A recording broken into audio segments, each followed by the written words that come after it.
Welcome. I am so excited to continue this book spotlight during Black History Month, where I am recognizing books that feature people who have done some pretty amazing things despite the odds.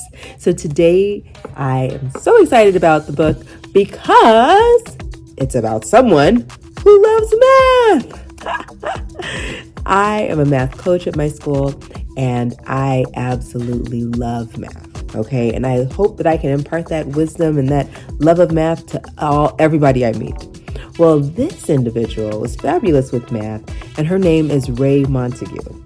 And because she really had a deep understanding of how the numbers worked, she was able to do some pretty impressive things with the Navy as it relates to the creation of submarines. And you know what? She did it even though people did not think she could. She did it even though she was not given the opportunities to do things. Some situations happened and she went above and beyond, did what no one asked her to do, and they thanked her for that very thing. So the book that we're going to be reading today is The Girl with a Mind for Math, the story of Raye Montague. Without further ado, let's get right into the story.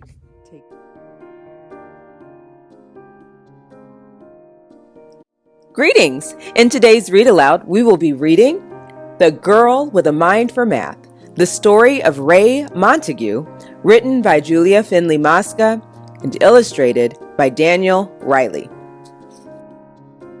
If there's something you want, but it seems out of reach, here's a story for you, a great truth it will teach. When you focus your mind, you'll succeed through and through, like one bold engineer by the name Montague. In a state we call Arkansas, one winter day, a baby was welcomed, a girl they called Raye. She was bright as a star, super smart from the start. She was headstrong, this child, and not faint of heart. Yes, this girl had potential. Her granddad was proud. He told her, "Work hard, you'll stand out from the crowd." Then something she'd cherish when Raye was just 7, he took her to see her first ship. It was heaven. A real submarine. Her eyes opened wide. "Who made it?" she asked as they followed the guide. "Engineers," said the man, giving Raye's head a pat. "But my dear, you don't need to know all about that." At the time, the man's insult went over her head. "No, you can't," were the words he had meant but not said. Engineering, thought Raye, and her life's dream began. Except most people laughed when she told them her plan. "Stay strong," said her mom. "Use your brains, you'll be fine. There will always be people who pay you no mind, just because you're a girl and because you are black.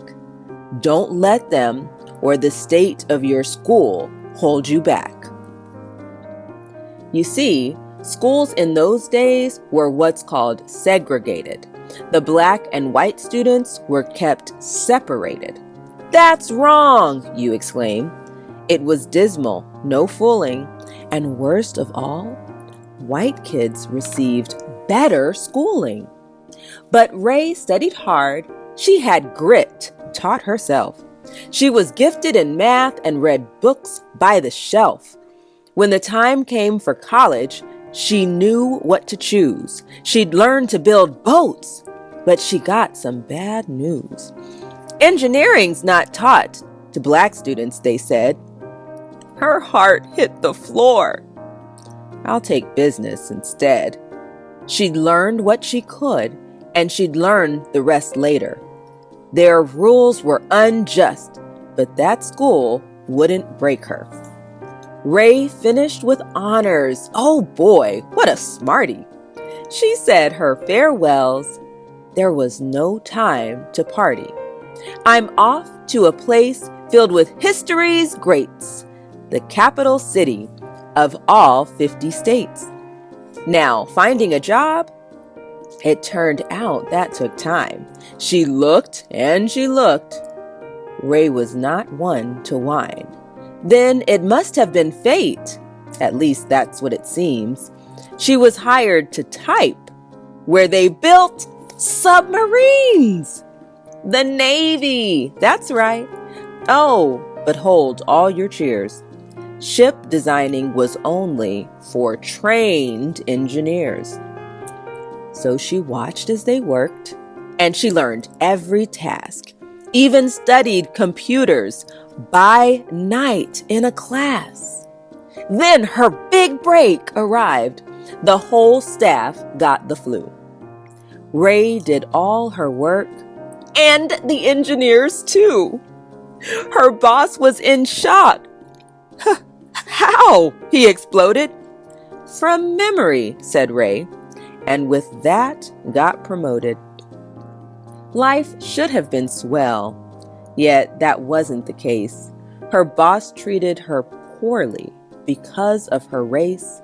Many people, like him, tried to make her feel small. Raye just held her head high, and she outworked them all. What next? From the White House, there came a command. The president ordered a ship. Make it grand! And quickly, he added. Well, that didn't fly. All those plans would take engineers months to supply. Here's the thing about that. When designing a boat, there are thousands of measurements one needs to note. All those numbers take math, and that takes some time. But Raye had been working on something sublime. She took a deep breath. I can solve this, she said. I've come up with a system to do it instead. It'll draw the plans faster, she told them. Don't fret. I'll design the first ship by computer. No sweat. How long do you think that might take? What's your guess? Would it take her a month, maybe weeks for success? Well, it took calculations and tons of caffeine, but Raye finished in hours, just over 18. Her program, it worked. All the blueprints were done. The ship was constructed. The engineers stunned. You did it! They cheered. And her boss had to say that her quick mind for math had in fact saved the day. The end? No, not quite. When Raye's ship was unveiled, only white men could go, and Raye's invite not mailed. Say what? You heard right. No invite. Abhorrible. In fact, some might say it was downright deplorable. Yet, Raye kept her cool, gave her best every day, and in time all her skills were applauded. Hooray! People learned of her work. Who's this Raye? They'd demand. When they met her, they stared. They expected a man. Yes, that happened a lot. Many could not believe that a woman of color did all she'd achieved. Some even thought Raye was a maid. Sad but true. When they ordered a drink, she'd say, "Bring me one too." All her humor and wit served her well through the years as she battled the hard times with laughs and not tears. And that boss in the Navy, who'd been so unkind, made Raye the first woman to lead ship design. More honors would follow. Her fame picked up steam. And finally, at last, she accomplished her dream. That title she'd worked for, an engineer. Score! Now the world knows her feats. She is hidden no more. See, the sign says Raye Montague, engineer. So, the lesson to all is don't ever give in. Take a chance, rock the boat. If it sinks, you can swim. When a storm comes your way, hold your course and don't stress. Never quit, and like Raye, propel straight to success. Here's a letter from Raye Montague. Dear reader, if you have a dream like I did, study hard and stay focused. Always remember that just because someone says you can't, that doesn't have to stop you. You might have to go in a different direction, and it might take you a little longer, but you can achieve your dreams. Raye Montague. And after that, we have a page spread about facts and tidbits from the author's chat with Raye. Following that, we see a timeline of Raye Montague's life. Afterwards, we see a section that is all about Raye Montague.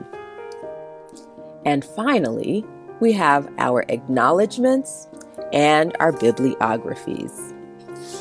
Well, I hope that you enjoyed today's reading and that you are inspired to do whatever you put your mind to do. Don't let people stop you. And don't think that just because someone like you has never done it before, that it can't be done. Maybe that task is made just for you. Take care.